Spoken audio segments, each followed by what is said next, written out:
नमस्कार, म रमेश प्रसाई। विश्वभरिबाट लालमोहर हेरिरहनुभएका सम्पूर्ण दर्शकहरूमा एकमुष्ट स्वागत छ। आज एउटा चुड्किलाबाट सुरु गर्न मन लाग्यो।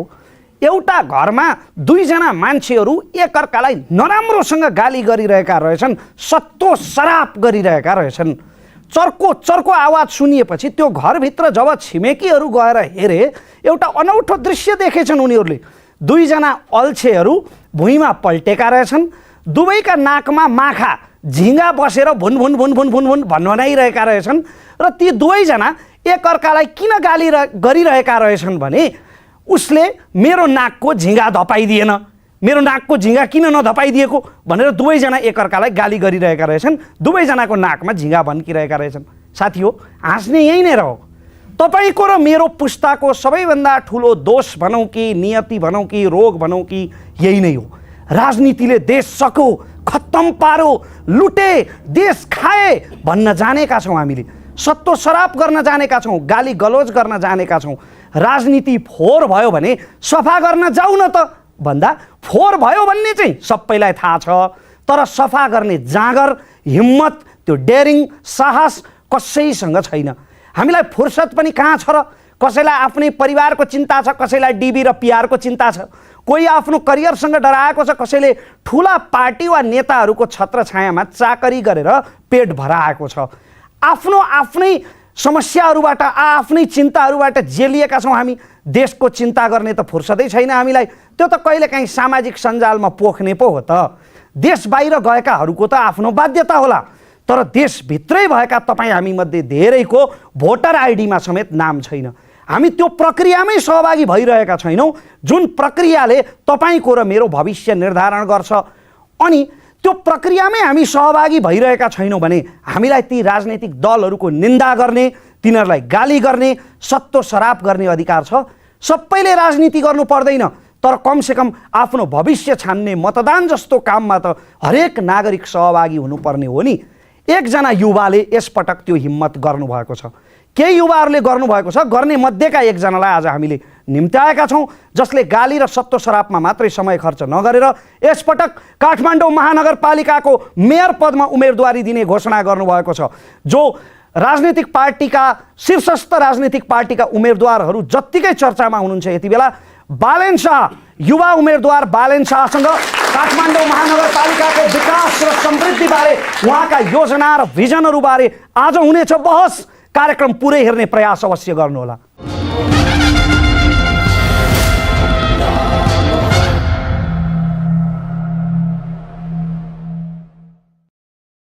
आदरणीय दर्शकवृन्द, मैले अघि नै उद्घोष गरिसकेँ, आज हामीसँग काठमाडौँ महानगरपालिकाका मेयरका स्वतन्त्र उम्मेदवार बालेन शाह अतिथिको रूपमा हुनुहुन्छ। यसै गरी हामीसँग नेपालकै सबैभन्दा पुरानो क्याम्पस त्रिचन्द्र कलेजका विद्यार्थीहरू सहभागीको रूपमा हुनुहुन्छ। उहाँहरूलाई पनि स्वागत गर्न चाहन्छु। र आजको बहसको उठान गर्नुभन्दा अघि बालेन शाहका सम्भावना र चुनौतीहरूको विषयमा हाम्रो टिमले तयार गरेको यो रिपोर्ट अबको क्रममा प्रस्तुत गर्दैछौँ। काठमाडौँमा बालेन शाहको चुनावी चर्चा, उनका प्रतिबद्धता र स्वतन्त्र उम्मेद्वारका चुनौती। स्थानीय तहको निर्वाचन मार्फत नागरिकले आफ्ना जनप्रतिनिधि छान्ने दिन आइपुग्न अब 2 साता पनि बाँकी छैन। नयाँ संविधान जारी भएपछि देशमा दोस्रो पटक स्थानीय तहको निर्वाचन आगामी वैशाख 30 गतेका लागि तय भएको हो। यति बेला देशकै ठूलो काठमाडौँ महानगरपालिकाको लागि उम्मेदवारी दिएका प्रमुख दलका उम्मेद्वार जत्तिकै चर्चामा छन् 31 वर्षीय स्वतन्त्र उम्मेद्वार बालेन शाह।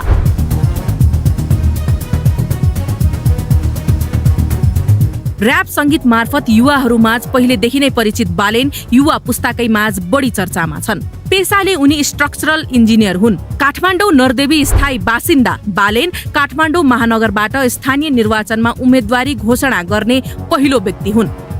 उनले आफूलाई उम्मेद्वारका रूपमा उभ्याइरहँदा देशका प्रमुख दलहरूले समेत कसलाई उम्मेद्वार बनाउने टुङ्गो लगाउन सकेका थिएनन्। बालेनको बढ्दो चर्चा र उनले प्रमुख दलका प्रत्याशीहरूलाई टक्कर दिने देखिएपछि अहिले उनको उम्मेदवारीलाई लिएर केही विषयमा गहन बहस सुरु भएका छन्।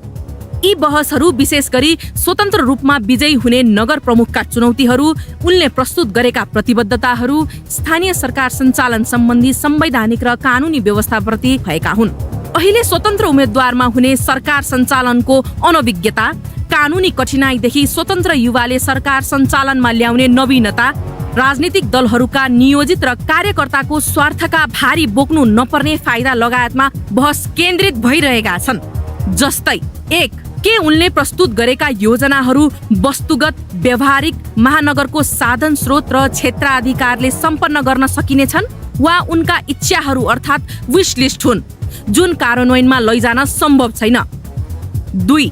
स्थानीय सरकार नगरसभाले पारित गरेका नीति नियम र ऐन अनुरूप नगर कार्यपालिकाले निर्णय गरेर चल्ने निकाय हो। नगर प्रमुखको तजविजी निर्णयमा महानगर चल्दैन। स्वतन्त्र उम्मेद्वार नगर प्रमुख पदमा विजयी भएको खण्डमा पनि कसरी आफ्नो योजना लागू गर्छ यो बारेमा उनले प्रस्ताएका छैनन्। बालेन शाहको प्रतिबद्धता पत्र हेर्दा खासै अध्ययन गरेर व्यक्त गरेको भन्दा पुराना राजनीतिक दलकै आश्वासनका पुलिन्दा जस्तै देखिने गरेको आरोप पनि लाग्ने गरेको छ। धेरै जसो प्रतिबद्धताहरू ठोस काम नभई सबल, सुलभ, सुधार गरिनेछ भन्ने वाक्यांशले भरिएका छन्। केही प्रतिबद्धतामा उनी राज्यले के गर्ने, निजी क्षेत्रले के गर्ने भन्ने बारे प्रष्ट हुन नसकेको जस्तो देखिन्छ। जस्तै पठाओ, टुटल, सारथी जस्ता राइड सेयरिङ एप हुँदाहुँदै महानगरले आफ्नो ट्याक्सी एप किन बनाउने, डायग्नोस्टिक ल्याब किन बनाउने? निजी क्षेत्रकै यति धेरै ल्याब छन्। पेय पदार्थको ब्रान्डिङ स्थानीय सरकारले गर्ने कि यही क्षेत्रमा काम गरेका ठूला निजी संस्थालाई दिने? जनताको करको पैसाले लोकल रक्सीको प्रचार गर्ने कुरा समेत योजनामा अटाइएको छ। उनी छोटो समयमै फराकिलो चर्चा कमाउन सफल भएका छन्। उनको चर्चा राजधानीमा मात्र होइन, देशभर एक तहमा देखिन्छ। यद्यपि भोट दिएर निर्वाचित भने काठमाडौँ महानगरका मतदाताले गर्ने हो। त्यसैले उनीप्रति देखिएको चर्चा र सद्भाव राजनीतिक दलहरूमा मौलाउँदै गएको गैर राजनीतिक चरित्र, आफ्नालाई काखा भ्रष्ट मानसिकता, कमाउ धन्दामा संलग्न क्रियाकलापका कारणको असन्तुष्टि हो। बालेनको चर्चाले युवा पुस्ताले कसैको इसारामा होइन जनताको पक्षमा वकालत गर्ने एक नेतृत्व खोजिरहेको संकेत पनि गर्दछ। तर त्यो भन्दैमा चर्चा र समर्थनले मात्रै नेतृत्वमा पुगिँदैन भन्ने दृष्टान्त रन्जु दर्शनाले चुनावमा भोगेको पराजय हो। यहाँ राजनीतिक दलले पनि बुझ्नै पर्ने कुरा के हो भने भागबण्डा, नाता सम्बन्ध, काखा र पाखाको राजनीतिको विकल्प जनताले खोजिरहेका छन्, जसको परिणाम दशकौं राजनीति गरेका दलका उम्मेद्वारको भन्दा एकाएक राजनीतिमा स्वतन्त्र रूपमा आएका उम्मेद्वारको चर्चा चुलिने अवस्था आएको हो। अनि बालेन जस्ता स्वतन्त्र उम्मेद्वारले पनि सामाजिक सञ्जालमा देखिएको समर्थन, युवाले खोजिरहेको साँच्चै परिवर्तनकारी नेतृत्व बन्न स्पष्ट योजना र विकासको प्रष्ट आधार देखाउन सक्नुपर्छ। रिपोर्टपछि हामी बहस प्रारम्भ गर्न गइरहेका छौँ। बालेन सर, यहाँलाई फेरि पनि स्वागत छ। नमस्कार, धन्यवाद। सवाल जवाफ सुरु गर्नुभन्दा अगाडि वार्मअप पनि हुन जान्छ। तपाईँका धेरै विशेषताहरू छन्, तीमध्ये एउटा छवि तपाईँको ऱ्यापर बालेन शाहको हो नि त। त्यो छवि जगाउने गरी हाम्रा दर्शकहरूलाई 2-4 लाइन पस्किदिनुहोस् न चुनावी सवालमा भनेर अनुरोध गरे भने। ठिक छ। देश एउटा सुन्दर बगैँचा होस्, रङ्गी चङ्गी फुलहरू, हरेकलाई समान गलैँचा होस्, सादर हरेक मूलहरू, अनुकूल प्रतिकूलहरू चिन्ता गर्ने भावना होस्, सामूहिक खुसी बिनाको के फाइदा त्यो चाहनाको, औचित्य के त्यो कामनाको, एउटा हाँसो फुट्नलाई उद्देश्य ल्याऊ, एक हो हरेक हातहरू जुट्नलाई, गरेर अब देखाऊ, कालो अतीतलाई मेटाऊ, पालो हाम्रो हो भेटाऊ, कल्पना गर शान्तिको, सपना देख्नेकै पुरा हुन्छ, जागृति नै क्रान्ति हो, विपनामा बाटो खुल्ला हुन्छ, आकृतिको शालिकको, न सोच्नु तिमी मालिक हौ र मिहिनेत गर्ने नोकर हो, तिमीले ठोकर खानेछौ मानवता बेगरको, एक पटक कारण बनी हेर उसको मुस्कानको हाँसोको, उसको मुस्कानमा रमाइ हेर निस्वार्थ प्रेम साँचो हो, यो खाँचो हो मायाको, पुरा भए नेपाल हाँस्नेछ, एक आपस मर्म बुझिदिए हरेक क्षणमा बाँच्नेछौँ। Thank you. निर्वाचनमा प्रश्न गर्ने पहिलो अधिकार जनता जनार्दनको हो। म पहिला सहभागी विद्यार्थीहरू कहाँ पुग्न चाहन्छु। मेरो नाम आशिष खनाल, तीरचन्द्र क्याम्पसदेखि, र मैले चाहिँ के भन्दा आफू सानैदेखि भोग्दै आएको सरकारी स्कुलमा पढ्दा चाहिँ हाम्रो एजुकेसन लेभल चाहिँ अझै एक्सट्रिम लेभल छैन के। जस्तो कोही प्राइभेटमा चाहिँ पैसातिर पढ्नेहरू राम्रोसँग पढिरहेछन्, म पनि प्राइभेट पढेर आएको, तर मैले त पाएँ होला। तर मेरै सरकारीबाट आएको तीरचन्द्रमा भेट्ने साथीहरू त्यो लेभलको एजुकेसन पाएको छैनन्। अब तपाईँ काठमाडौँको मेयर भएपछि सरकारी विद्यालय र अब सरकारी क्याम्पसहरूको शिक्षालाई चाहिँ कसरी अगाडि बढाउने योजना छ? एउटा विद्यार्थीको नाताले म शिक्षाको क्वेसन सोध्न जवाफ लिन्छु। बालेन सर। हजुर, यस्तो छ, काठमाडौँ महानगरपालिकामा रहेका 91-92वटा सामुदायिक विद्यालयहरूमा चाहिँ हामीले के सोचेका छौँ भन्दाखेरि यो नम्बर चाहिँ धेरै नै छ, ठिक छ, तर कुनैमा 50जना विद्यार्थी, कुनैमा 500 छन्। अनि यिनीहरूलाई पहिलो कुरा त कोलाबोरेटिभ प्रोसेसमा ल्याउन सकिन्छ होइन। अर्को कुरा धेरैवटा पक्षहरूमध्ये हेर्दाखेरि स्कुल अट्र्याक्टिभ भएन भनेर पनि सरकारी स्कुल जाने चलन छैन भन्ने कुराको त्यहाँनिरको वातावरणको सरसफाइ, त्यहाँनिरको टोइलेटको वातावरण होइन, अनि ती भनेको इन्फ्रास्ट्रक्चरल कुरा भए। प्लस के छ भन्दाखेरि शिक्षकहरूले विद्यार्थीलाई किताब मात्रै पढाउने भन्दा पनि साँच्चीकै ज्ञान दिने चलन चाहिँ हाम्रोमा छैन। हामीले विद्यार्थीलाई होमवर्क मात्रै दिएर असाइनमेन्ट मात्रै गराएर मात्रै भन्दा पनि त्यो इन्टरेक्टिभ एउटा प्रोसेस हुनुपर्छ। हामीले भन्छौँ नि हामीले विद्यार्थीले बुझ्दै बुझेन कुरा भनेर, कहिलेकाहीँ चाहिँ त्यो शिक्षकले पनि बुझाउन नसकेको हुनसक्छ। त्यसको लागि हाम्रो शिक्षकहरूलाई चाहिँ उत्कृष्ट विद्यानीति कहाँ छ त्यहाँको ट्रेनिङ दिने र त्यो ट्रेनिङ एकचोटि मात्रै दिएर रोक्ने पनि होइन, त्यो 6-6 महिनामा दिन सकिन्छ कि 1-1 वर्षमा दिन सकिन्छ कि, किनभने हरेक जेनेरेसन पार गर्दै गर्दाखेरि त्यो सिलेबस एउटै हुन्छ, त्यो सिलेबसमा पनि चेन्जेस ल्याउनुपर्छ र पढाउने तरिका पनि फरक हुनसक्छ होइन। त्यो कुराको लागि चाहिँ ट्रेन गर्नुपर्छ। प्लस हप्ताको 1 दिन चाहिँ हाम्रो सिलेबसभन्दा बाहिरका स्किल ट्रेनिङ पनि गराउने हाम्रो चाहिँ योजना छ। त्यो स्किल ट्रेनिङ भयो भने चाहिँ तपाईँको डिग्रीको आधारमा तपाईँले जब पाउनु भएन, तपाईँले 1 वर्ष 2 वर्ष इन्टरभ्यू दिँदै गर्दाखेरि पाउनु भएन भने तपाईँको स्किलको आधारमा केही आय आर्जन गर्ने एउटा मौका होस् र मान्छेहरूसँग सधैँ एउटा सेकेन्ड अप्सन अथवा थर्ड अप्सन होस् भन्ने नीतिमा चाहिँ हाम्रो शिक्षा नीतिलाई त्यसरी चेन्ज गर्नुपर्छ जस्तो लाग्छ। तपाईँले शिक्षाको कुरा गरिरहँदा नि तपाईँ आफ्नो मेयर पदको यदि तपाईँले जित्नुभयो भने त्यो मेयर पदको अधिकार क्षेत्रमा त स्पष्ट हुनुहुन्छ, किनभने तपाईँले के लेख्नु भएको छ आफ्नो घोषणापत्रमा भने यो नेवा आर्किटेक्चरलको प्रवर्धन गर्नका लागि चाहिँ आर्किटेक्चरल इन्जिनियरिङको पाठ्यक्रममा यसलाई जोडिने छ भन्नुभएको छ। हजुर, त्यो जोडिने छ। यस्तो छ जस्तै अनि यो मेयरले गर्न सक्ने काम हो सर, तपाईँ शिक्षा मन्त्रीमा त लड्दै हुनुहुन्न त? होइन, यस्तो 1 देखि 8 सम्मको हामीले सिलेबस चाहिँ डिरेक्टली बनाउन सक्छौँ, तर त्यो ब्याचलर डिग्रिजमा मास्टर्स डिग्रीमा चाहिँ त्यसको लागि सहकार्य गर्न सकिन्छ। त्यसको उदाहरण भक्तपुर नगरपालिकामै देख्न सकिन्छ। त्यो नगरपालिकाकै आग्रहमा त्यहाँको ब्याचलर डिग्रीमा भनौँ मास्टर्स डिग्रीमा इन्जिनियरिङ र आर्किटेक्चरमा चाहिँ त्यहाँको प्राचीन जुन नेवा शैलीका घरहरू छन् त्यसलाई चाहिँ कोर्समा इन्क्लुड गर्नुभएको छ उहाँहरूले र त्यसको प्र्याक्टिस पनि एकदमै राम्रो भएको देखिन्छ। अर्को प्रश्न लिन्छु। नमस्कार सबैजनालाई, मेरो नाम डोलराज अर्याल, हाल तीरचन्द्र कलेजमा पढ्दैछु। मेरो क्वेसन यस प्रकारको रहेको छ कि बालेनजीले आफूलाई मेयरको लागि आफूलाई योग्य र अन्य उम्मेदवारबाट डिफ्रेन्सिएट गर्दै अगाडि सार्ने तर्कमा भन्नुहुन्छ कि स्ट्रक्चरल इन्जिनियरिङ नै सभ्यता हो र 75% काम स्ट्रक्चरल इन्जिनियरिङको छ भनेर बालेनजीले नबुझाउनु भएको हो, या मैले सभ्यताको प्रतिनिधित्व के सिर्फ भौतिक वर्णनले मात्रै गर्छ? तपाईँ आफैले लेख्नु भएको घोषणापत्रको 28 सेक्टर्सलाई क्रिटिकल्ली एनालाइज गर्दा त भौतिक संरचना भन्दा त अन्य अवयवहरूले महत्त्वपूर्ण भूमिका निर्वाह गर्दो रहेछ नि। यहाँ त विरोधाभास देखियो नि। It seems to be ironic sir. यो त भकुण्डो जस्तो देखियो नि, बाहिर टिलिक्क मिलिक्क भित्र केही छैन सिवाय हावा। हुन्छ, तपाईँसँग जवाफ लिन्छु बालन सर। हजुर, यस्तो छ। त्यसमा हामीले के भन्यौँ भन्दाखेरि सभ्यता भनेर के बुझियो भन्दाखेरि सिभिल इन्जिनियरिङ भनेको सिभिल इन्जिनियरिङ ओभरअल सभ्यता हो। र काठमाडौँ महानगरपालिकाको अहिले भइरहेको बजेटिङ भिजन एजेन्डाज हेर्नुभयो भने त्यहाँनिर 70% भन्दा माथि चाहिँ सिभिल इन्जिनियरिङ टर्मिनोलोजीहरू छन्। अनि हामीले यसमा किन जोड दियौँ भन्दाखेरि अहिले काठमाडौँ महानगरपालिकाको बजेटको चाहिँ 35% मात्रै युज भएको छ विगत 5 वर्षमा होइन। भनेको सिभिल इन्जिनियर त्यहाँ पुग्यो, त्यो ब्याकग्राउन्डबाट पुगेर जस्तै सिभिल इन्जिनियरिङमा के पर्छ त, वेस्ट इन्जिनियरिङ पर्छ, ट्राफिक इन्जिनियरिङ पर्छ होइन, इन्फ्रास्ट्रक्चर पर्छ, हस्पिटल बनाउने, स्कुल बनाउने, त्योहरूको ओभरअल म्यानेजमेन्ट गर्ने, पोलिसी मेकिङ।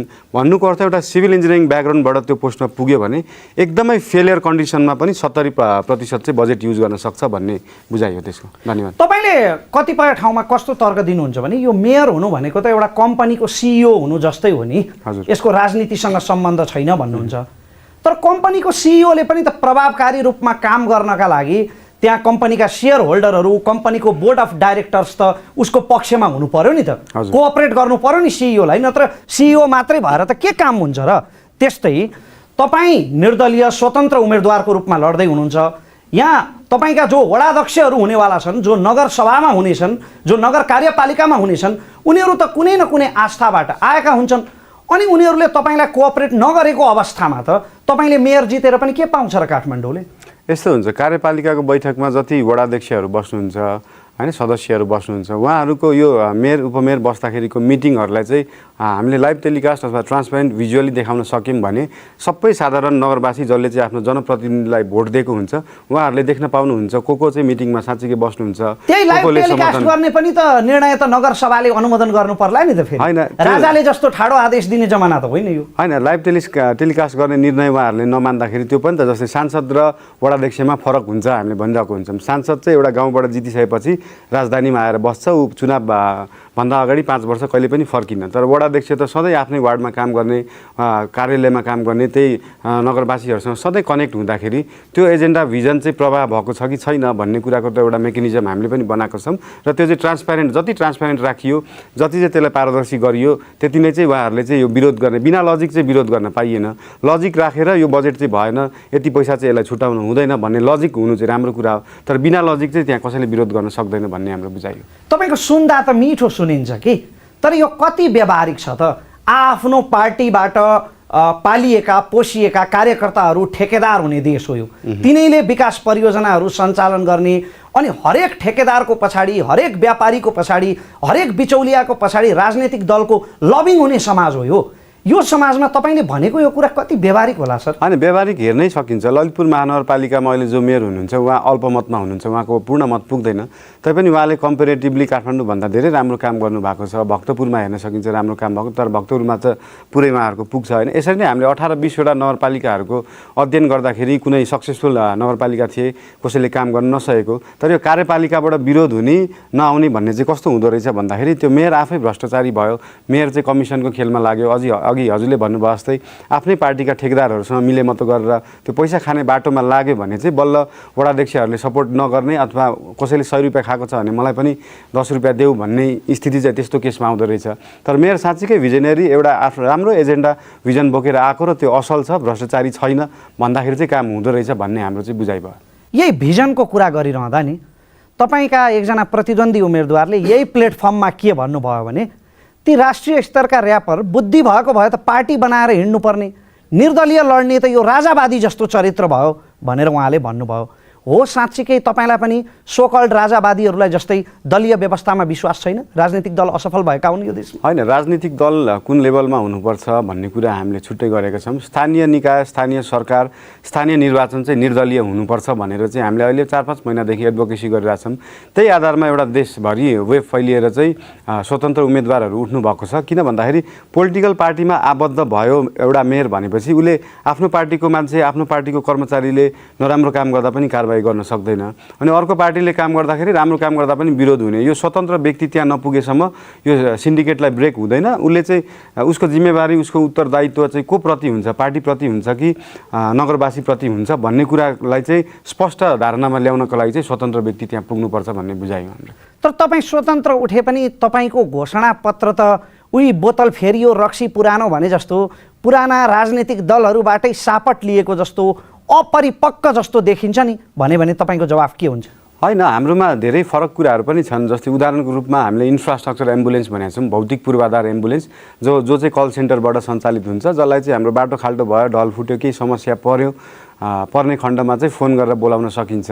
हामीले पानीको समस्या सुल्झाउनलाई चाहिँ मेलम्ची आउनुभन्दा अगाडि नै अरू पहल गर्न सकिन्छ। जस्तै उदाहरणको रूपमा काठमाडौँ उपत्यकामा वर्षिने 3% पानी चाहिँ हामीले होल्ड गर्न सक्यौँ भने हाम्रो ग्राउन्ड वाटरहरू रिचार्ज गर्न सकिन्छ, हाम्रो इनारको लेभलहरू बढाउन सकिन्छ होइन, बोरिङको लेभल बढाउन सकिन्छ, साथसाथै खोलाको लेभल पनि बढ्छ र सुक्खा याममा पनि त्यहाँनिर केही जम्दैन, बगेर जान्छ। यस्तो कुराहरू चाहिँ हामीले धेरैवटा कुरा राखेका छौँ जुन चाहिँ हामीले कुनै पोलिटिकल पार्टीबाट सपोर्ट चाहिँ लिएका छैनौँ। त्यहाँ फरक कुराहरू पनि छन्, कतिपय कुराहरू सिमिलर पनि छन्। अझ म यतिसम्म भन्छु कि हाम्रो घोषणापत्र अरू पार्टीका घोषणापत्र सबैभन्दा राम्रो चाहिँ काठमाडौँ महानगरपालिकाको अहिले भएको घोषणापत्र जुन छ यो वर्ष हामीले यो गर्छौँ त्यो सर्वोत्कृष्ट छ। त्यो 300-400 पेजको काठमाडौँको भिजन एजेन्डा कसैले पढाइ हुँदैन। मैले त अस्ति जिस्केर यति पनि भनेको थिएँ कि हाम्रो घोषणापत्रमा काठमाडौँको अहिले भएको बजेटिङ कपी पेस्ट गरिदियौँ भने कसैलाई थाहा पनि हुँदैन यो काठमाडौँमा भएको अलरेडी योजना हो। तर योजना सबै राम्रै हुन्छन्, त्यसलाई काम कसरी गर्ने, काम गर्ने कि नगर्ने भन्ने कुरा हो नि त। जस्तै उदाहरणमा हामीले कलेज पढिराख्दाखेरि सबैले एउटै सिलेबस पढ्छौँ नि, कसैले फरक सिलेबस त पढ्यो होइन, तर कोही फर्स्ट हुन्छ, कोही थर्ड हुन्छ, कोही फेल हुन्छ नि त। त्यो हाम्रो भिजन एजेन्डा सिमिलर पनि हुन सक्ला, तर काम गर्ने क्षमता कोमा छ भन्ने कुरा हेर्नुपर्छ जस्तो लाग्छ मलाई। तपाईँको घोषणापत्रमा कतिपय प्रवर्धन गरिनेछ, सहकार्य गरिनेछ, सुलभ बनाइनेछ, यो जताबाट पनि उम्किन मिल्ने खालका शब्दावली किन राखिएको? होइन, प्रवर्धन गरिने छ भन्ने कुरा त्यहाँ कल्चरमा छ। जस्तै कल्चरल कुराहरूमा कहिलेकाहीँ हामीले भनौँ न विगतका दिनहरूमा जात्राहरू गर्दाखेरि बजेट काटिदिने होइन, गुठीहरूमा पनि सरकारी व्यक्तिहरू हुनुपर्छ भन्ने कुराहरू चाहिँ यो चिजहरूलाई चाहिँ बरु कल्चर एउटा आफै समुदायमा बसेको चिजलाई चाहिँ सरकारले बरु सब्सिडी दिएर त्यसलाई अझै प्रमोट गरेर, जस्तै पार्टीहरूले आन्दोलन गर्दाखेरि देशव्यापी बन्द हुन्छ, त्यो त्यसरी आन्दोलनको रूपमा बन्द गर्नुभन्दा त बरु जात्राहरूको बेलामा 1 दिन 2 दिन बन्द गरेर बसन्तपुरमा मात्रै नभएर बालवाटारबाट पनि जात्रा निस्कियोस् होइन, बानेश्वरबाट पनि जात्रा निस्कियोस्, ओभरअल काठमाडौँ नै जात्रामय भयो भने त त्यसले टुरिज्म एकदमै बढाउँछ होइन। हाम्रोमा टुरिस्टहरू एकदमै धेरै आउँछन् अनि होटेल र लजमा टुरिस्ट बढी भएर हाम्रो घरको एउटा गेस्ट रुममा पेइङ गेस्टको रूपमा पनि राख्न सक्छौँ, जसले आय आर्जन बढ्छ।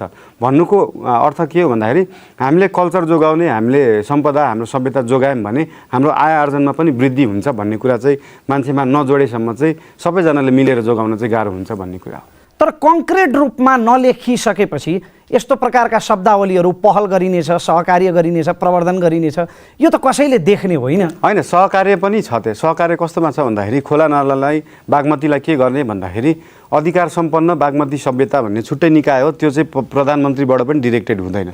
भनेपछि त्यो निकायसँग त सहकार्य गर्ने हो नि त, त्यसलाई अर्डर दिन सकिँदैन, त्यसको छुट्टै बजेटिङ गर्न सकिँदैन। तर त्यो काठमाडौँ महानगरपालिकाभित्रै पर्ने भएको हुँदाखेरि उहाँहरूसँग सहकार्य गरेर उहाँहरूलाई के गरिदिउँ भने सहज हुन्छ, त्यो एरियालाई ब्युटिफाई गर्न, त्यहाँनिर सिवरेज ट्रिटमेन्ट प्लान्टहरू ल्याउन होइन, त्यो चिजलाई व्यवस्थापन गर्न के सहकार्य गर्न सकिन्छ, त्यसमा चाहिँ सहकार्य नै गर्ने हो। त्यहाँनिर डिरेक्ट हामीले बजेट छुट्याउने अथवा अर्डर गर्ने चाहिँ त्यसमा चाहिँ महानगरले सक्दैन। तपाईँका केही एजेन्डाहरू असाध्यै लोकप्रियतावादी पनि देखिन्छन्। तपाईँले महानगरको ट्याक्सी एप सुरु गरिनेछ भन्नुभएको छ, जबकि टुटल पठाओ जस्ता एपहरू क्रियाशील छँदैछन् निजी क्षेत्रबाट। यिनलाई अब गरी खान नदिने हो? होइन, निजी क्षेत्रबाट पनि छन्। यहाँनिर चाहिँ ओपन कम्पिटिसन हुनुपर्छ। जस्तै ट्याक्सी नै चढ्दाखेरि कहिलेकाहीँ भाडा धेरै भएको जस्तो लाग्ने, कहिलेकाहीँ होइन ढिलो भएको जस्तो लाग्ने, भनेपछि यहाँ भइरहेका अहिले महानगरमा भइरहेका ट्याक्सीहरूलाई चाहिँ एउटा एपमा सञ्चालित गरेर त्यहाँ जिपिएस सिस्टम भयो भने त हाम्रो ट्याक्सी कहाँ आइपुग्यो? छ नि जिपिएस सिस्टम, एप चलिरहेकै छ। ट्याक्सीहरूमा छैन। ट्याक्सीहरू पनि पठाउमा दर्ता भएर टुटलमा दर्ता कतिपय दर्ता छन्, कतिपय छैनन्। त्यसलाई चाहिँ महानगरले नै त्यसलाई कोलाबोरेटिभ प्रोसेसमा ल्यायो भने एउटा चाहिँ भनौँ न यो कम्पिटिसनमा पनि हेल्दी कम्पिटिसन हुनुपर्छ नि। यहाँनिर एकजनाले मात्रै धेरै पाउने, अर्कोले कम पाउने, अथवा अर्कोले भोलिका दिनमा अर्कोले मात्रै धेरै पाउने, अर्कोले कम पाउनेलाई चाहिँ हेल्दी कम्पिटिसनमा लानुपर्छ। यस्तो चिज चाहिँ सबैले गरी खान पाउनुपर्छ भन्ने चाहिँ हाम्रो बुझाइ हो। महानगरले व्यवसाय गर्ने हो कि नियमन गर्ने हो? नियमन पनि गर्ने हो, व्यवसाय पनि गर्ने हो। महानगरले बिजनेस पनि गर्ने हो, प्रतिस्पर्धा पनि गर्ने होइन। बिजनेस जस्तै उदाहरण दिन्छु म हजुरलाई होइन। बिजनेस कस्तो चिजमा गर्न सकिन्छ भन्दाखेरि काठमाडौँ नजिक छेउछाउका जिल्लाहरूमा जहाँ खाली खेतीयोग्य जग्गाहरू छन् अथवा अन्य जग्गाहरूलाई चाहिँ काठमाडौँ महानगरपालिकाले लिजमा लिएर त्यहाँनिर युवाहरूलाई ट्रेन गरेर प्लस सिड पनि पठाएर कोल्ड स्टोर बनाएर त्यहाँ उत्पादन गराएर यहाँ उपत्यकाभित्र बस्ने नगरवासीहरूलाई चाहिँ स्वच्छ भनौँ न पेस्टिसाइड मुक्त तरकारीहरू खुवाउन सकिन्छ। त्यसलाई चाहिँ एउटा व्यवसायकै रूपमा लिन सकियो भने चाहिँ महानगरलाई प्रफिट पनि हुन्छ। यहाँका नगरवासीले एउटा भनौँ न अहिले हामीले खानेकुराहरूमा धेरै क्यान्सरस कुराहरू हुन्छन्, त्योबाट पनि बच्न सकिन्छ। हेल्दी इन्भाइरोमेन्ट पनि हुन्छ, प्लस विदेश जाने युवाहरूको लागि एउटा रोजगारी पनि हुन्छ। उहाँहरूको ब्याचलर डिग्री होस्, मास्टर्स डिग्री होस् अथवा एसएलसी एसई पनि नहुँदा पनि बराबर किसिमको ट्रेनिङ दिएर खेतीको लागि ट्रेनिङ गरियो भने बाहिर कमाउने भन्दा बढी कमाउन सकिन्छ। यसको चाहिँ हामीले प्र्याक्टिकल उदाहरणहरू पनि अस्ति बिर्तामोड झापा जाँदा पनि केस स्टडीहरू गरेका थियौँ, त्यहाँ राम्रो कमाइ हुन सक्दो रहेछ भन्ने कुरा हाम्रो बुझाइ हो। महानगरको बजेटबाट सहरभित्रैका अनेकौँ समस्याहरू समाधान नभइरहेको, नगर्न सकिरहेको परिप्रेक्ष्यमा यो पत्याउन सकिन्छ? महानगरले चाहिँ तपाईँ मेयर हुनुभयो भने भाडामा लिएला, अब तरकारी खेती गराउला, कृषिमा ट्रेन गर्ला भनेर? त्यो 35% मात्रै बजेट युज भएको छ, अनि यसको लागि त 1% पनि बजेट लाग्दैन भनेपछि यो एकदमै अपत्यारिदो कुरा नहुनुपर्ने जस्तो लाग्छ मलाई। हामीसँग रिसोर्स सबै छ, हामीसँग पैसा पनि छ। हामीले अझ उठाएको त्यो कर भनेको 35% मात्रै उठेको, त्यो कर पनि सबै उठाउने हो भने बजेट नै तपाईँको भनौँ न 40 प्लस 45 अर्बसम्म पुग्न सक्छ वार्षिक। त्यो भनेको हामीसँग भएको रिसोर्सलाई चाहिँ युटिलाइज गर्न सकेका छैनौँ। जस्तै कर पनि किन उठ्दैन भन्दाखेरि कर तिरे बापत हामीले केही पाएको छैनौँ भन्ने अनुभव हुन्छ नि त। तर कर तिरे बापत हामीले सानो कुरा भनौँ हेल्थ इन्सुरेन्स मात्रै पाउने भने त वार्षिक रूपमा त्यो डिजिटल पेमेन्ट भयो भने त ल अब बेला आएछ म चाहिँ आफ्नो प्रिमियम भर्छु भनेर हिसाबले त तिर्थ्यो होला नि त। त्यसको बापत उसले हेल्थको सुविधा पाउने, हस्पिटलमा सुविधा पाउने, अरू चिज सुविधा पायो भने त मान्छेले मजाले त्यो कर तिर्न सक्थ्यो। त्यही भएर कर तिर्नलाई आकर्षित पनि गर्न सक्नुपर्छ महानगरले जस्तो लाग्छ मलाई। हो, त्यही कर तिरेकै रकमबाट, जनताको करबाट उठेकै रकमबाट लोकल रक्सीको समेत ब्रान्डिङ गर्ने हो तपाईँ मेयर हुनुभयो भने? यस्तो हो, लोकल रक्सी चाहिँ नभनौँ, त्यसलाई चाहिँ शब्द प्रयोग गर्दाखेरि ऐला र छ्याङ भन्ने छ। हामीले चाहिँ के भन्छौँ भन्दाखेरि त्यो लोकल प्रोडक्ट पहिलाको डाटा हेरियो भने विश्वकै टप 10 क्वालिटीका रक्सीहरूमा चाहिँ यहाँ काठमाडौँमा अथवा भनौँ न उपत्यकामा भएका ऐलाहरूलाई पर्छ भनेपछि त्यसको ब्रान्डिङ किन नगर्ने? अहिले रेस्टुरेन्टहरूमा, यही एरियाको रेस्टुरेन्टहरूमा जाँदाखेरि छ्याङ भनेर एउटा कोरियन हो कि चाइनिज क्यानमा बोतल पाइन्छ।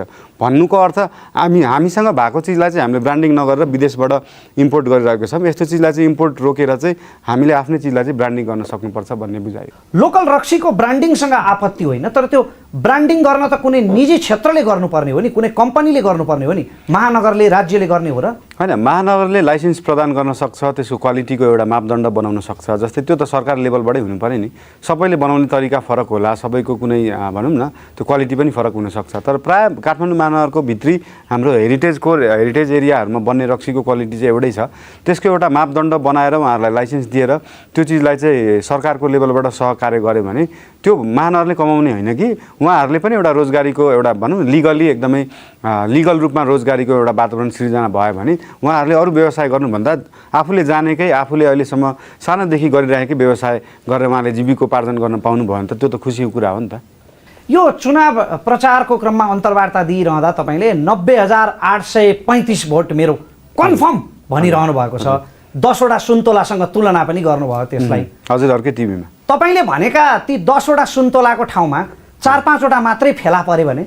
होइन, यस्तो छ, जस्तै हामी किनभने झोला त खुलेको छैन। भोटर कतिजना छन् भन्दाखेरि चाहिँ त्यहाँनिर 3,200,000 चान्चुन छ। किनभने त्यहाँनिर कतिपय चाहिँ विदेशिनु भएको छ, कतिपय चाहिँ बिति पनि सक्नु भएको छ। त्यसमा चाहिँ कन्फ्युजन छ। तर यहाँ भइरहेका भोटरहरू जति छन् जसलाई चाहिँ हामीले सर्वे गर्दाखेरि सबै 32वटै वार्डमा 150वटै बुथमा हामीले सर्वे गर्दाखेरि जति डाटा चाहिँ हामीलाई आयो त्यो डाटाको हिसाब गर्दाखेरि लास्टमा क्यालकुलेट गरेर जुन नम्बर आउँछ त्यो नम्बर हो, त्यो 9,835 के अरे 90,835 सरी 90,835। तपाईँ यदि यो निर्वाचनमा असफल हुनुभयो अथवा तपाईँ हार्नुभयो अथवा तपाईँले भनेको जति भोट आएन तपाईँलाई कुनै पनि कारणले तपाईँ असफल हुनुभयो भने के बुझ्ने? के यो नेपालमा चाहिँ वैकल्पिक राजनीतिको अथवा स्वतन्त्र उम्मेदवारहरूको सम्भावना रहेनछ भनेर यसरी बुझे हुन्छ? होइन, त्यसरी बुझ्न पर्दैन। किनभने त्यो लास्टको चुनाव भनेको टेक्निकल कुरा हो, त्यो बाइनेरी कुरा हो कि 1 हुन्छ कि 0 हुन्छ, त्यहाँ बिचमा केही पनि हुँदैन। त्यो रिजल्टको कुरा हो। अनि बाँकी हामीले यो 4 महिनादेखि गर्दै आएको कुरा एउटा डिरेक्ट कुरा, अर्को 2.5 वर्ष गरिरहेको इन्डिरेक्ट कुरा र 5 वर्षमा हामीले गरेको अभ्यास एउटा अध्ययनको प्रतिफल हो यो। यसले गर्दाखेरि देशव्यापी रूपमा एउटा चाहिँ चेतना आएको छ। घर परिवारमा सानो बालबालिकाले पनि बुवाआमासँग मेयर भने के हो, मन्त्री भने के हो, सांसद भने के हो, चुनाव भने के हो, खास मतपत्र किन बनाइन्छ, यो चिया खाँदै उहाँहरूले यो कुराकानी गर्दाखेरि एउटा माहौल चाहिँ के बनेको छ भन्दाखेरि इलेक्सनको बारेमा, यो पोलिटिक्सको बारेमा चाहिँ सबैले बुझ्न जरुरी हुन्छ। नानी बाबु अस्ति हामी घर दैलो जाँदाखेरि प्रायः चाहिँ के भन्नुहुन्छ भन्दाखेरि मलाई त नानी बाबुहरूले यो बालेनको भिडियो हेर्नु एकचोटि कस्तो लाग्छ भनेर सबैले देखाउनु भएको रहेछ। अनि यतिसम्म पनि त्यो बाल हट भन्छ नि, त्यो ढिपी गर्ने, तपाईँहरूले बालेन दाइलाई भोट दिनु भयो भने त म घर छोडिदिन्छु, त्यतिसम्म पनि भन्नुहुँदो रहेछ होइन। अनि त्यो बच्चाले भोट हाल्ने हो त? त्यो बच्चाले भोट हाल्ने होइन, तर उहाँहरूले आफ्नो बुवाआमालाई, आफ्नो दाजुभाइलाई होइन, आफ्नो दिदीबहिनीलाई चाहिँ कन्भिन्स गरिराख्नु भएको रहेछ। भोट हाल्नलाई भन्दा पनि त्यति सानो बच्चाले चाहिँ भोट हाल्नु पर्दैन, पहिला एकचोटि उहाँको भिडियो त हेर्नु, त्यो पछाडि तपाईँलाई भोट हाल्न मन लाग्छ कि लाग्दैन भनेर त्यति एउटा चाहिँ उहाँहरूमा कन्सियसनेस आएको छ। त्यो कुराहरूले चाहिँ खुसी लाग्छ। त्यो आफैमा एउटा पनि जित भन्दा पनि खुसीको कुरा चाहिँ त्यहाँनिर पनि छ। चुनाव भनेको त पछिको टेक्निकल कुरा मात्रै हो। हाम्रो यो बहस सुनिरहँदाखेरि हाम्रा सहभागीहरूको मनमा केही जिज्ञासा उठेका हुन सक्छन्। अबको क्रममा म फेरि सहभागीहरू कहाँ पुग्न चाहन्छु। नमस्ते, मेरो नाम चाहिँ निशान्त थापा हो। म त्रिचन्द्र कलेजबाट है। मैले चाहिँ आज यस्तो कुरा राख्न ल्याइरहेको छु जुन चाहिँ सबैले भोगिरहेछ तर कसैले त्यसलाई चाहिँ ध्यान दिएको छैन कि।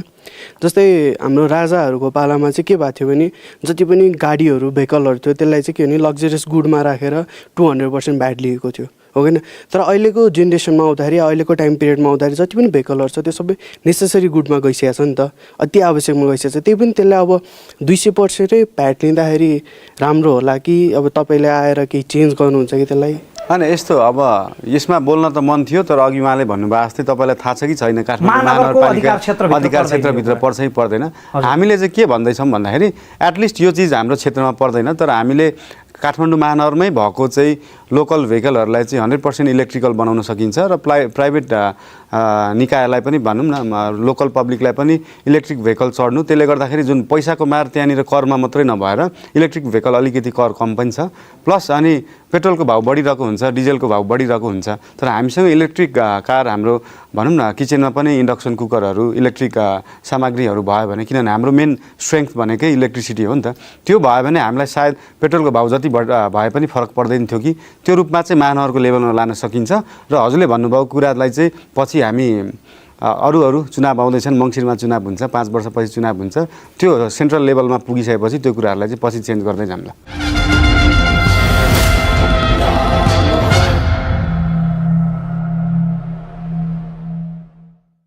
नमस्ते, म सम्भव कपुर, म बिएससी प्रथम वर्षमा अध्ययनरत छात्र। मेरो चाहिँ धेरै ठुलो होइन, एकदम सानो मिठो कुरा रहेछ जसको समस्या अहिले पनि हामी सबैले फेस गरि नै रहेको छौँ भनेको एजुकेसन रिलेटेड प्रब्लम रहेछ, जुन भनेको एउटा नेल्सन मेन्डेलाले भनेको भनाइ कथन हो होइन। Education is the most powerful world that can change make or destroy the world होइन।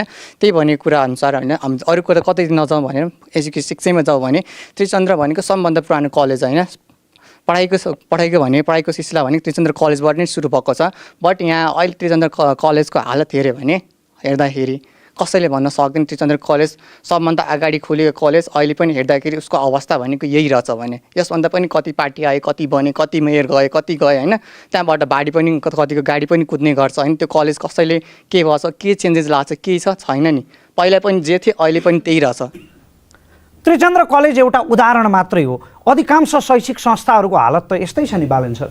होइन, त्रिचन्द्र कलेजलाई त मैले शिक्षण संस्था भन्दा पनि हाम्रो एउटा सम्पदाको रूपमा लिन्छु होइन, किनभने त्यो आफैमा पनि एउटा हाम्रो इतिहास बोकेको ठाउँ हो। त्यसको लागि चाहिँ अब डिरेक्टली त महानगरपालिकाले डिरेक्ट चाहिँ त्यसमा नहोला, तर इन्डिरेक्ट रूपमा धेरै पहलहरू गर्न सक्छ। त्यसलाई चाहिँ हामीले चाहिँ एउटा हाम्रो भनौँ न एउटा चिनारी, हाम्रो एउटा पहिचान, जस्तै अघि पनि उहाँले कुरा सुरु गर्दाखेरि नै त्रिचन्द्र कलेज भनेको चाहिँ हाम्रो भनौँ न एउटा शिक्षण संस्था सम्बन्ध पुरानोहरूमध्येको एकमा पर्ने भएको हुनाले यसको लागि चाहिँ अहिलेको लागि पहल गर्न सकिन्छ मात्रै भन्न सक्छु म।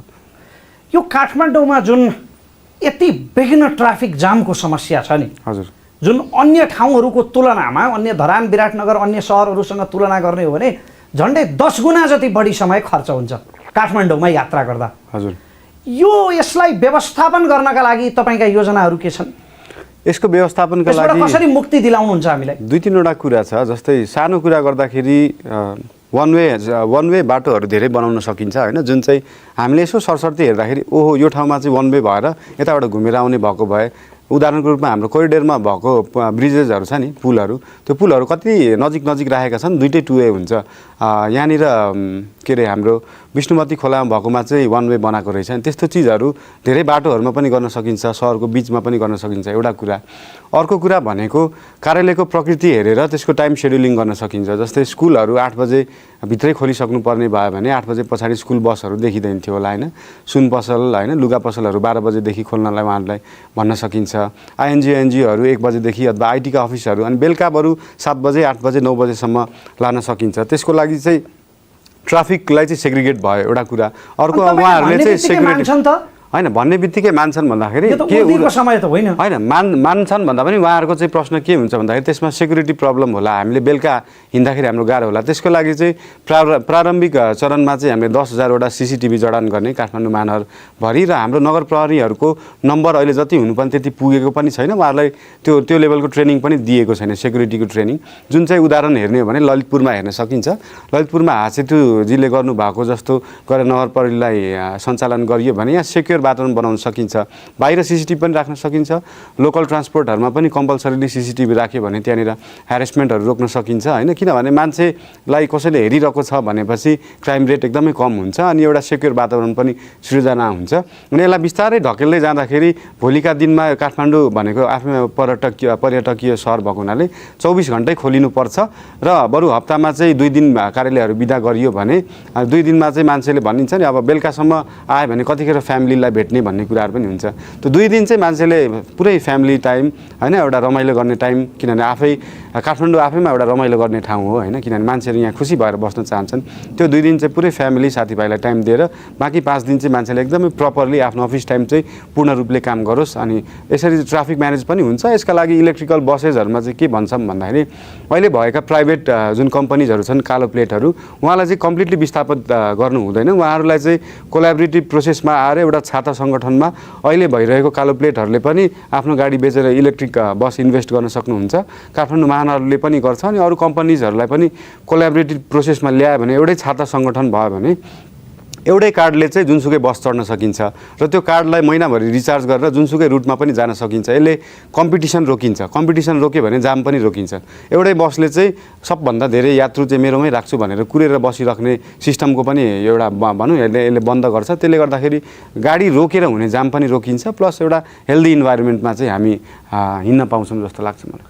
तपाईँका यी कुराहरू सुन्दाखेरि भइहाल्छ, आजसम्म नभएको कुरा भइहाल्छ, चमत्कारै हुन्छ, काया पलट हुन्छ भन्ने जस्तो लाग्छ। यसलाई तपाईँको इमान्दार आत्मविश्वास भन्ने कि मतदाता लोभ्याउने चेष्टा भन्ने कि तपाईँको अपरिपक्वता र भ्रम भन्ने?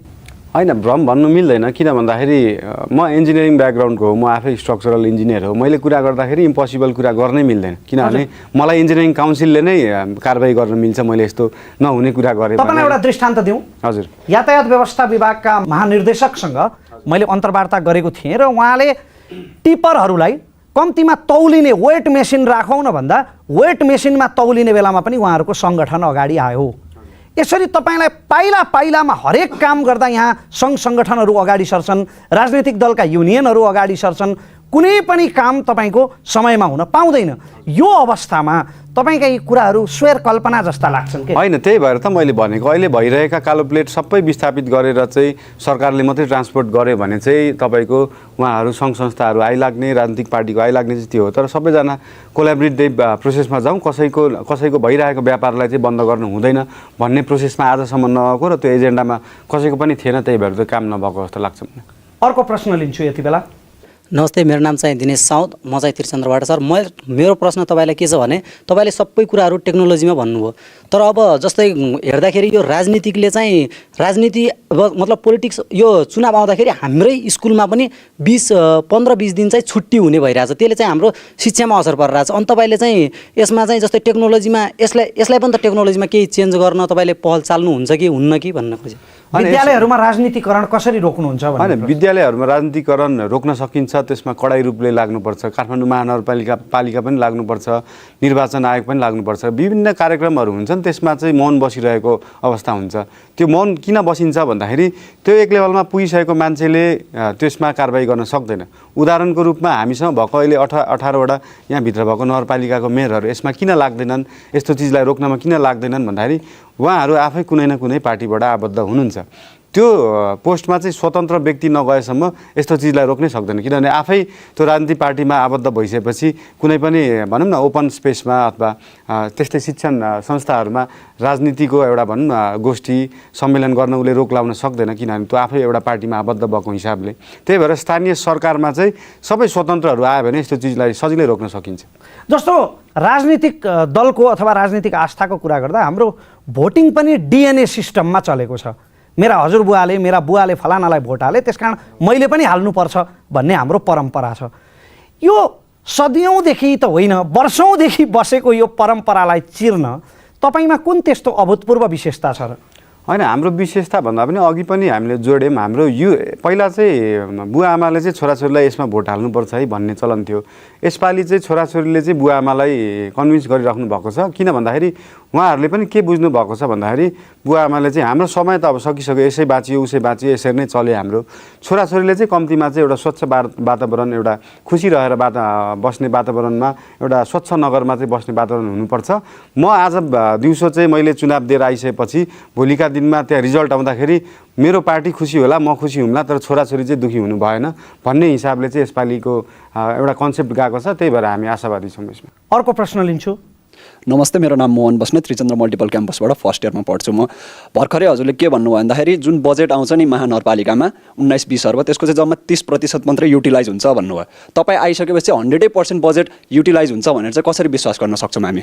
यस्तो बजेटिङ भएको हुन्छ, उहाँहरूले चाहिँ वर्षको सुरुमा बजेटिङ छुट्याउनुहुन्छ, तर बजेट छुट्याइसकेपछि त्यसको लागि इम्प्लिमेन्टेसन फेजमा जानुभन्दा अगाडि नै उहाँहरू अरू कुरामा बिजी हुनुहुन्छ। यसमा चाहिँ के हुन्छ भन्दाखेरि टेन्डरिङ प्रोसेसभन्दा अगाडि नै जुन डिपिआरकै प्रोसेसमा चाहिँ आफ्नो पार्टीको चिन्जान भएको, आफ्नो पार्टीलाई फन्ड गर्ने बिजनेसम्यानहरू ठेकदारहरूको लागि काम गरिएको हुन्छ र त्यो काम गर्दाखेरि आफूले चिनेको ठेकदारलाई दिएपछि उनीहरूले त फाइदा खान खोज्छन् नि त, फाइदा खान खोज्छन्। अनि त्यो एउटा कुनै पनि कन्स्ट्रक्सन प्रोजेक्ट अथवा कुनै इम्प्लिमेन्टेसन प्रोजेक्टमा चाहिँ भ्रष्टाचार भयो भने त्यहाँनिर क्वालिटी कन्ट्रोल गर्न सकिँदैन। अब इन्जिनियरहरूले चेक गर्दाखेरि त्यहाँनिर क्वालिटी पुगेको छैन, यसलाई बजेट पुरै किन निकाल्ने होइन, अनि माथिबाट पोलिटिकल पार्टीको प्रेसर आउँछ, होइन त्यो हाम्रो मान्छे हो त्यसको लागि चाहिँ ओके गरिदिए, यता मेयरले पनि ओके गरिदिए भन्छ, उसलाई इन्जिनियरले गर्न सक्दैन। यो प्रोसेस यति लम्बिँदै यति लामो हुँदै जान्छ कि नयाँ नयाँ कामहरू हुन पाउँदैन, त्यहाँनिर अख्तियार लागिरहेको हुन्छ, त्यहाँनिर कामै भएको हुँदैन। अनि पोलिटिकल पार्टीबाट आएका नेताहरू चाहिँ अब आफ्नो पार्टीको मान्छेको व्रतबन्धमा पनि गइदिनु पर्यो, बिहेमा पनि गइदिनु पर्यो, उहाँहरूको विभिन्न कार्यक्रमहरूमा चाहिँ सहभागी हुँदाहुँदै उहाँहरूले चाहिँ साँच्चीकै काम गर्ने फुर्सद नै पाउनुहुन्न। त्यही भएर यो सबै बन्धनबाट चाहिँ मुक्त भएको व्यक्ति चाहिँ त्यो पोजिसनमा जानुपर्छ। अनि हजुरले यो चेन चाहिँ कसरी ब्रेक गर्न सक्नुहुन्छ भन्ने मेरो प्रश्न चाहिँ? होइन, चेन ब्रेक कसरी हुन्छ भन्दाखेरि जुन डिपिआरको प्रोसेसमा पोलिटिकल पार्टीलाई पढ्ने सिस्टम छ नि, त्यो डिरेक्टली मेयरसँग कनेक्टेड कुरा हो। त्यो मेयरले नचाहेसम्म त्यो कहिले पनि हुँदैन। मेयरले चाहिँ त्यसलाई ठ्याक्कै ब्रेक गर्यो भने त एकै दिनमा ब्रेक हुने चिज हो। अर्को प्रश्न लिन्छु। यहाँ उपस्थित सबैजनालाई मेरो नमस्कार। म मनिषा आर्याल, त्रिचन्द्र मल्टिपल क्याम्पसबाट। मलाई लाग्छ कि हजुरले बोल्न त यति सजिलै बोलिदिनु भएको, त्यति नै सजिलो छ र काम गर्नलाई। हजुरले काठमाडौँवासी सबैको एक्सपेक्टेसन यति धेरै हाई गराइदिनु भयो कि यदि भविष्य चाहिँ कसले देखेको छ र यदि जित्नु भएन भने के हुन्छ? सबैको हजुरसँगै रिलेटेड छन् कि सबै। अनि यस्तो तपाईँलाई अत्यन्तै तुच्छ नि सर, अत्यन्तै तुच्छ राक्षसको वकिल भएर एउटा प्रश्न सोधौँ। हजुर सोध्नुहोस्। तपाईँ हारिहाल्नुभयो भने कसरी अनुहार देखाउनुहुन्छ? यसरी नै देखाउँछु। जुन प्रकारका दाबीहरू, जुन प्रकारका बाचाहरू तपाईँले गर्नुभएको छ, जुन कन्फिडेन्स देखाउनु भएको छ नि, म जित्छु कन्फर्म हो 90,835 या भनेर, यो आत्मविश्वास चाहिँ कसरी पुष्टि गर्नुहुन्छ? यस्तो जस्तै काम गर्न गाह्रो हुन्छ भन्नुभयो नि, तपाईँलाई अहिले मैले हाम्रो प्लानिङमा अझ के छ भने त झन् अहिले यति सिम्पल कुरा त पत्याउन गाह्रो छ। हाम्रो प्लानिङ एजेन्डामा भएको कुरा अझ त्यो एआईका कुराहरू, मसिन लर्निङका कुराहरू, हाई लेभलका टेक्नोलोजी जुन हामीले इम्प्लिमेन्ट गर्ने भनेको छौँ, त्यो भन्यो भने त त्यो त झन् यहाँबाट उडेर जान्छ होइन। त्यही भएर हामीले सकिने कुरा सिम्पल कुरा मात्रै राखेका छौँ, जुन चाहिँ मेरो लागि एकदमै इजी काम हो। जस्तै हामीले पाहाडहरू चढेर जानुपर्छ काम गर्नलाई, 65वटा जिल्ला पुगेको छु म, कस्तो ठाउँमा के गरियो होइन। त्यो आधारमा त यो 49 स्क्वायर किलोमिटर काठमाडौँ महानगरपालिका त यति सजिलो ठाउँ हो नि मेरो लागि काम गर्न भन्ने कुरा म बयान पनि गर्न सक्दिनँ क्या। त्यो भिजन एजेन्डामा भएको धेरैवटा कुरा छन् जुन चाहिँ हामीले गर्छौँ तर त्यहाँ भनेका छैनौँ, किनभने मान्छेलाई पत्याउनै गाह्रो हुन्छ क्या। त्यही भएर त्यसलाई चाहिँ आशावादी भएर बस्नुहोस्, विश्वास गर्नुहोस्, किनभने हामीले अहिले गर्न सकिने भनेको विश्वास र आशा मात्रै हो। अहिलेको लागि चाहिँ पोजिटिभ भएर बस्नुपर्छ जस्तो लाग्छ मलाई। एउटा अन्तिम प्रश्न। अनि मेरो अर्को प्रश्न चाहिँ नि, मैले हजुरकै संस्थामा समस्या देखेँ, अनि म कीर्तिपुरदेखि रत्न पार्कसम्म आउँदाखेरि पनि कालीमाटी र कुलेश्वरको त्यो चोकमा फोहोरको थुप्रोहरू यति धेरै छन् कि मान्छेहरूले मास्क लगाएर समेत हिँड्न गाह्रो भइरहेको छ।